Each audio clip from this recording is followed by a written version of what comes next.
So, more now on the report into the effects of detention on asylum seeker children, on the effects of detention. Actually, we've got Christine Milne stepping up now, along with Sarah Hanson-Young. Well, the forgotten children. The report from the Australian Human Rights Commission is now out and it's shocking. I think right around Australia, people are going to be having a rethink about holding children in detention and damaging their mental and physical health. This report from the Human Rights Commission recommends a Royal Commission, and we totally agree. We think there should be a Royal Commission, not only into what has happened, but in order to promote Australia actually complying with our obligations to look after children and under international law. But no one, wherever you are, especially if you've got children or grandchildren, nieces or nephews, can think about locking up 3-year-olds, having children cutting themselves and self-harm, children wanting to die, and now ex-ministers saying, under oath, that the locking up children did not lead to any deterrence. This is cruelty to children, and it has to stop. And that's why we're saying there should be a Royal Commission, and further, there absolutely should be a change so that there's an independent guardian for unaccompanied children.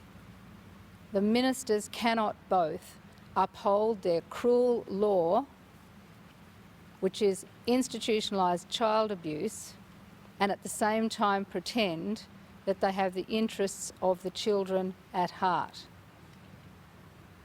I think as a parent, as well as a parliamentarian, I just look at this and I think these are children who are in the care of the government, they're in the care of the parliament, of the people of this country.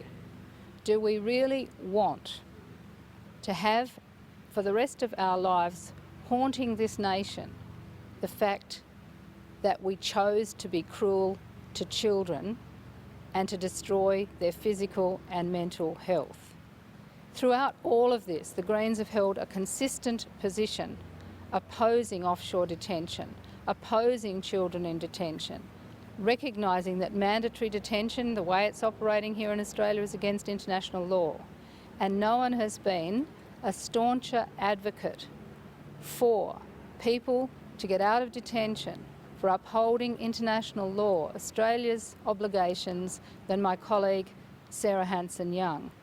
This report shows that everything that we have been saying about children in detention is now documented. There's medical evidence, rigorous, careful evaluation. And before I hand over to Sarah, I just want to say from the Greens' point of view, we have absolute confidence in the Human Rights Commission and in Gillian Triggs and in the rigour of this report. It actually demeans us all to go after the messenger. What we really need to focus on is what is happening to children and getting them out of detention immediately. Sarah. Thank you, Christine. This report outlines a harrowing life for children inside Australian-run detention centres. 3-year-olds suffering clinical depression. Children as young as 7, so depressed and unwell that they're on daily sleeping tablets. Children's own words in this report are probably the most powerful evidence we have before us as parliamentarians. Children pleading with us to give them a chance of life, of survival, of love and care. This report should be a wake-up call for all parliamentarians. Now, I've been in this place for 6.5 years.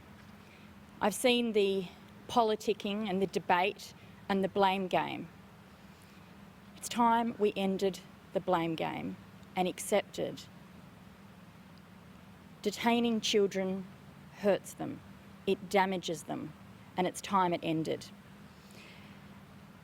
No MP in this place can exercise their conscience and remain a supporter of children in detention. No MP in this place can continue to turn a blind eye to the medical evidence that children are being systematically and institutionally abused and destroyed. We do need a Royal Commission, and I want to be very clear about this. This isn't just about this current government. This Royal Commission must inquire into the abuse and treatment of children in previous years as well. Both the current government and the previous government have ignored the warning signs. Their own advisors have been telling them what's been going on. Their own staff have put forward the statistics of what has been happening. And because of politics, it's been easily papered over. Well, not anymore. As MPs, regardless of our political colours, it's time to start thinking of the children, acting as adults who must care for them, and as politicians, as community leaders who must advocate a more moral position on what has become a vile display of institutional